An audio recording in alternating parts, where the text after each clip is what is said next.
Hello everyone, my name is Michelle Caruso. Welcome to my channel where you learn how to get connected and thrive in the film industry. If you're new here, please be sure to subscribe. Today I'll be speaking with my friend and colleague Kaylynn Farnan, who works as a graphic designer in film and TV. Okay, let's dive in. Hi, my name is Kaylynn Farnan and I am a graphic designer. Been doing that job pretty consistently for I guess since the beginning of 2018. Before that, I was a digital asset manager for like 3 shows. And before that, I met you as your art department PA on my second PA job in Atlanta and my third job just in film in general. So. Yeah, we've known each other for a minute, and it's been exciting to see, all the new paths that you've taken. A couple paths. Yeah, and that's something with this channel that I really want to illustrate. There's so many different types of jobs in the industry that there's, once you get in, really ask questions of all these different departments, because you may discover a path that you hadn't anticipated. And with that, there may be some new things to learn. So yeah, that's why I'm, trying to get these interviews up so people can figure out what their career path is. Yeah, I mean, that's awesome. And I mean, I know personally, it was a bit windy. So if I can help people not get discouraged by that and to, just sort of be open to opportunities, then cool. Yeah, and that's a perfect lead into our next question, which is, how did you get your start in the film industry? So was that Powers? Was that your first one? That was my first PA job in Atlanta. Before that, I started, my first job was an art department PA, which now I realize was pretty stupid lucky, because that was the department that I wanted to work in. And I know now that that's not always the case. Mm-hmm. But I started on a show called Reckless that was filming in Charleston. And I got that job literally the week after I graduated from college. And wow. I had no idea how lucky I was, but I owe that to a friend of mine, Danielle Aziz, who is now an art director, and she's honestly the best. But we met during college. We did our practicum requirements together. We both worked for SCAD, or we both went to SCAD, and then also did practicum for the theater department, building sets, and I worked as a scenic there at the time. And she was really into student films, which I was still really theater-based at that point. And she soon convinced me to work on a couple of her student films with her, and I had a really great time. And she was a couple years ahead of me, so about the time she was joining 491, the union for the Carolinas, she was ready to stop being a PA, and I was just graduating, so she recommended me to the coordinator that she had been PAing for, and it was great. So. And what was your decision making in coming to Atlanta? I just knew that I wanted to be in Atlanta just from the people that I was talking to.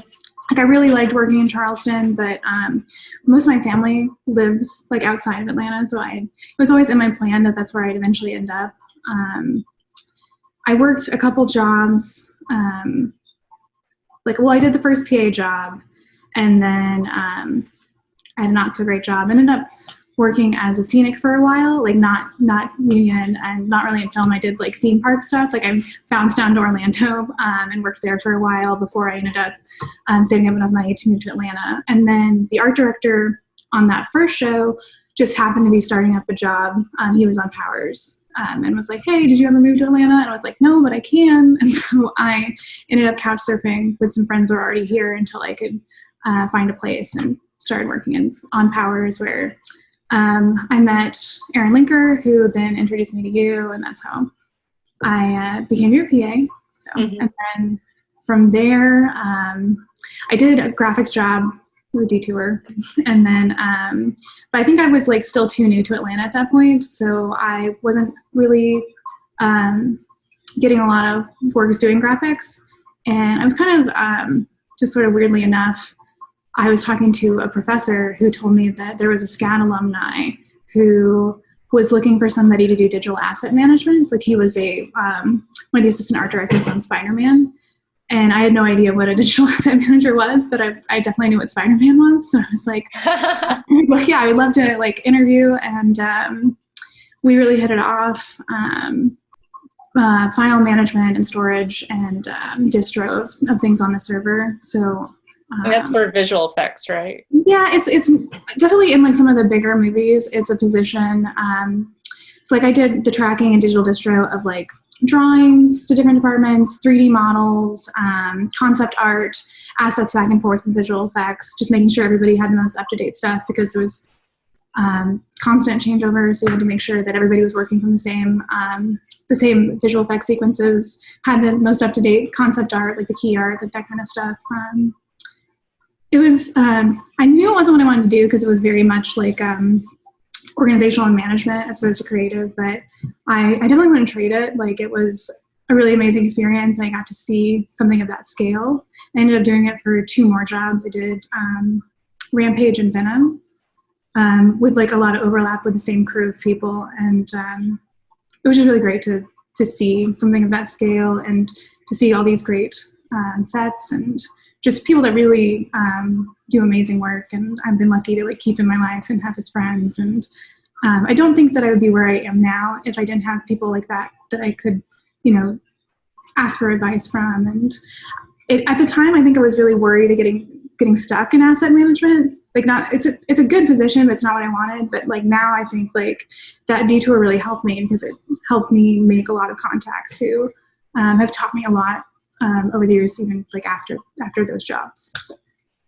Absolutely. That's a really great point of, sometimes you take the job for the connections or even for the credit. Like you can say, hey, I've worked on Spiderman, Venom, and da-da, and or outside of the industry, people are impressed by that, regardless of what your role or anyone's role is. Like, and I agree of just, and also like even if you're not in the most creative roles in those environments, you're learning the whole time by observing and just seeing the workflow. Like you really get to see the progression and who needs what and just how it comes literally from script to screen. Like I find that learning that process to be really valuable regardless of what department you're in. Yeah, and I don't even think I was thinking about that. I think I was thinking about I really need to pay my rent. But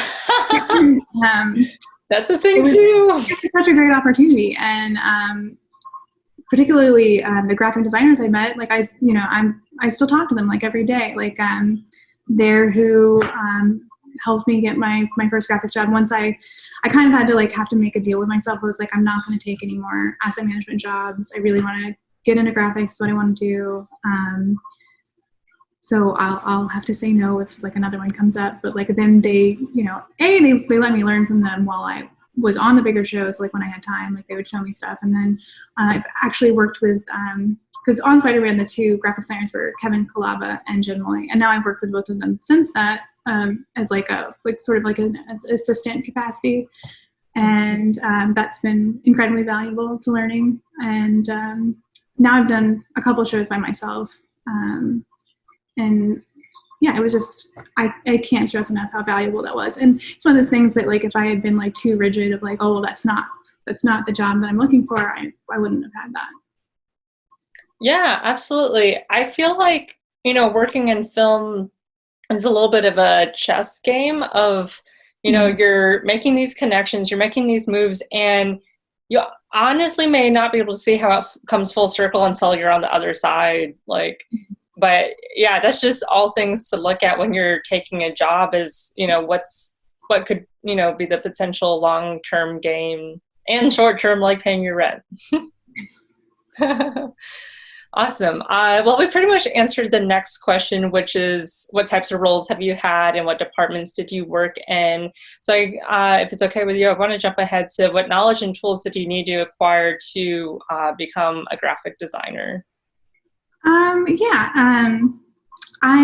had like a very rudimentary understanding of graphics, just like I had taken a course in college. Like I had used Photoshop and Illustrator before, but like I definitely did not know the full capabilities of those programs. Like there was a lot of tools I didn't know. So when I first started, I had to practice a lot. I did a lot of tutorials, just sort of like figuring out what all I could use those programs for. And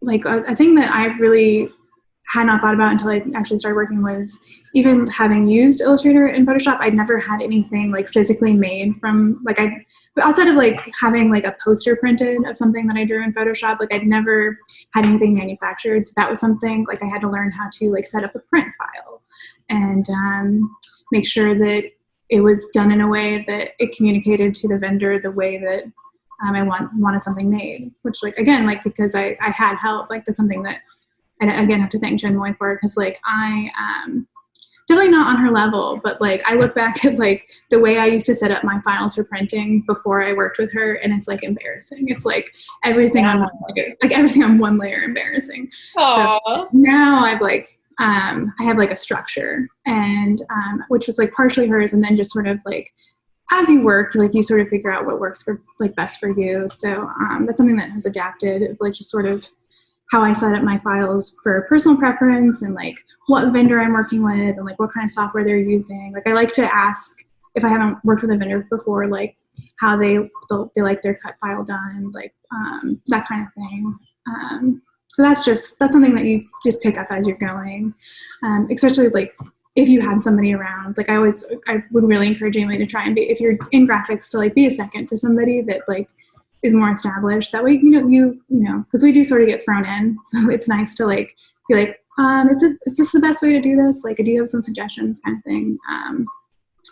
I know I had that with materials too, because again, never having had anything made, I didn't really know what signage materials were when I first started. Like that's something that I had to talk to, like not only other graphics people, but like art directors, of like, hey, like I've never made this before. Like what is the best material? Like what is going to be lightweight enough? Like what's going to be sturdy enough? Like what's going to be easy enough to like disassemble on the day? Like that kind of thing. Just sort of, that's something that also like I try to check with who's going to be applying a graphic. Like, like let me know like if this material sucks for you. I'll try and find something that like installs easier. Like that, you know, that's just something that I've learned to do through experience. Is like, hey, like let me know. Like I'll try and figure out something, like we can get a sample.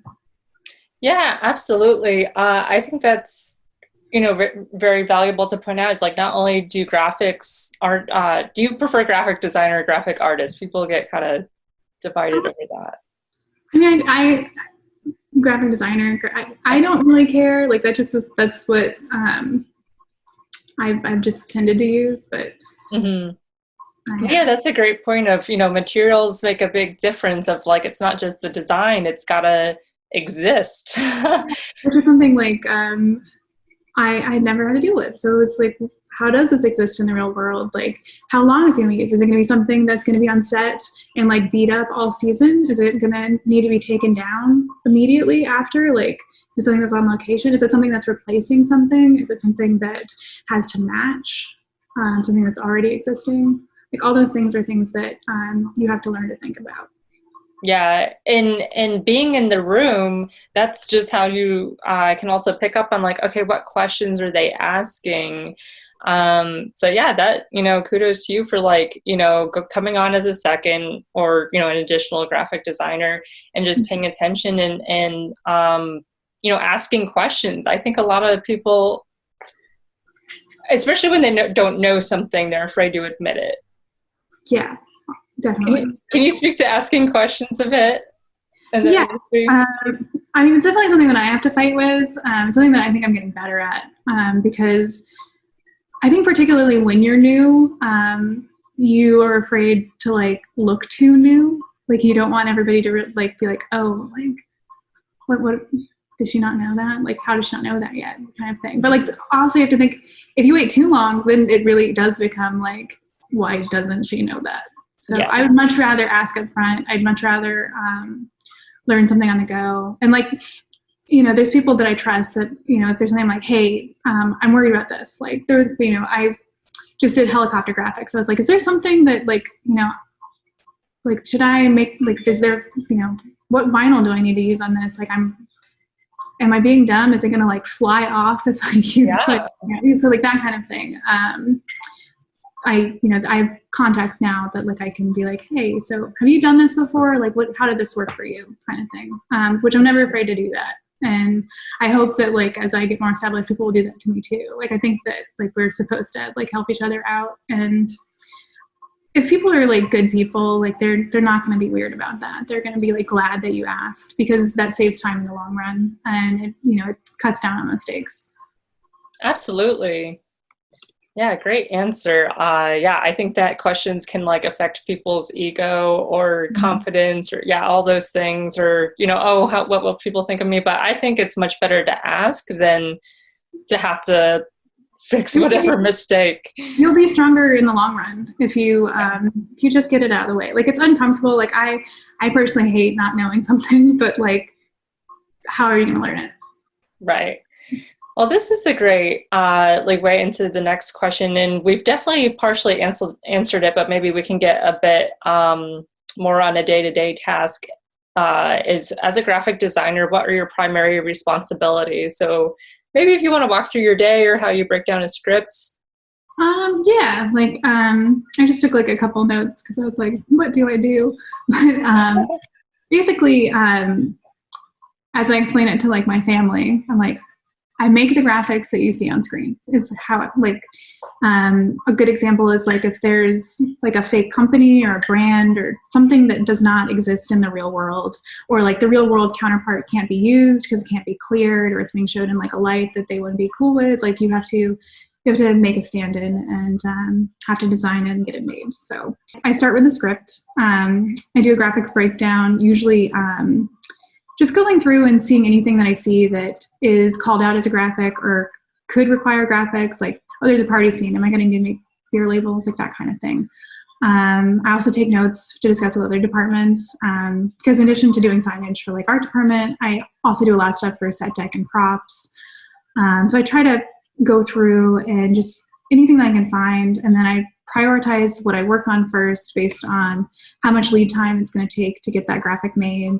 And then when it's like supposedly going to shoot, because that always changes, but you know, that's like a starting point. And then like inevitably like things pop up. There's a lot of meetings that I'm not necessarily privy to. Like there's prop meetings, there's like tech scouts, that kind of thing, like things that'll pop up that people will decide they need more graphics for. Some examples of that, like signage is always big. Like you want things to be fleshed out and real. You want to make the setting. So people come back from the tech scout and be like, oh, I think we need this. Or like, how about we, you know, dress this area? Or sometimes like things need to be covered up on location to, again, like help with the setting.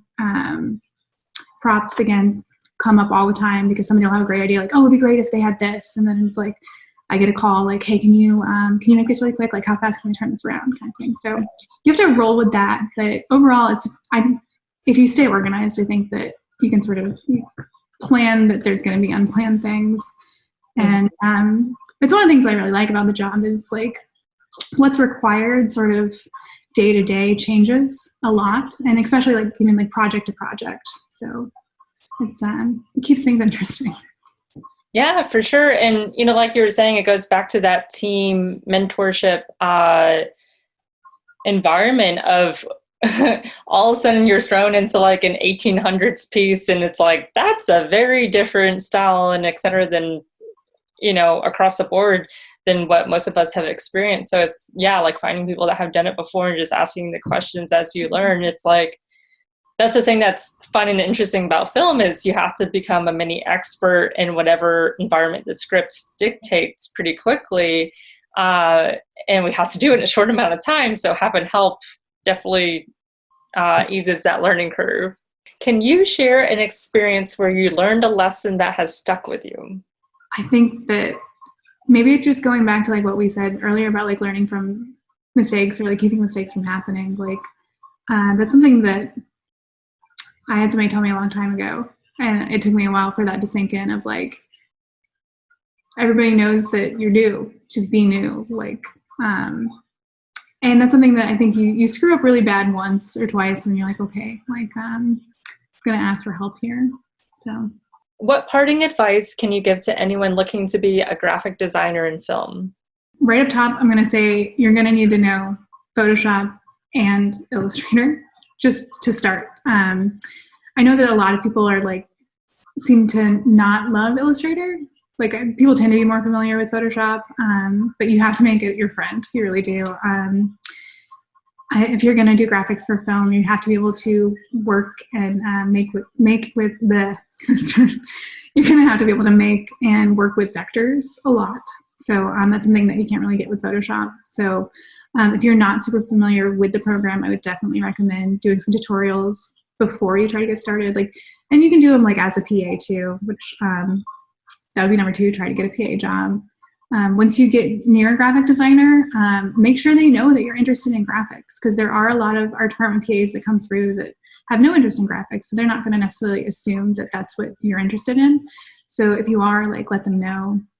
And we do tend to be busy, so like don't bug the graphic designer, but also like make sure that you are like making yourself available to them if that's something that you're interested in, just to see if they will, you know, give you something to do, or like help you, like throw some knowledge your way, or let you take a look at the way they do things. Like outside of that, I just stay open. Like that's not even just graphics, that's like for everything in film, I think. And then like in life is just don't be afraid to like go off the path a little bit. You're going to learn something helpful. And I think the important thing is just don't get really rigid with your mental deadlines. Like that's something that I've definitely struggled with, like, because I didn't really get into it, but like I took a couple breaks where like I worked as a scenic and just for a theme park, like I stopped film for a second and then came back to it. And I just had to like be a little bit kind of like, okay, well, you know, this isn't like the trajectory that I thought, but now I wouldn't trade it. Like I'm very happy with where I am. And I think that comes from just learning from whoever you can and taking whatever opportunities that you can. And also making sure that there are opportunities, like don't let yourself be mistreated, which is like a larger conversation in film. You're probably you're gonna be a grunt for a while, but that doesn't mean that you get to be mistreated. So I was like, as I was like going through and like trying to think of stuff for this, I was like thinking about all the people that like really helped me, and it's a really long list and none of them are assholes. So I think that keep that in mind and find the good people. They're who you're going to want to work with anyway. So yeah, that, and last, just like get a Lynda subscription, but also YouTube is free. So yeah, that was going to be my next question, is what's your best go-to resource for learning? I love Lynda, and then I really love like just on YouTube, like I've got whole playlists of like different ways of doing things that like there's so many really talented designers that are not in the film industry. Like a lot of like creative directors will post their content and then do like little play-by-plays. Like I did that a lot, of sort of like, this is how you make this, and then you like follow the tutorial, and it's just a good way to like learn the tools, even if you branch off of what they're doing. It's just, there's a lot of really good resources on YouTube in particular that I think that like you can do it for free, and then as you get a little bit more comfortable and you are working, then you can go for the bigger subscription stuff. Can you describe what it's like to work with an art director and production designer, and what other people you report to? That again, I have found to be like really individualized, like depending on the show. But the production designer, I do tend to work with a lot of, depends on like how interested. It's like some production designers are very interested in graphics and some aren't. So you just sort of have to like know who you're working with and like what they actually expect from you.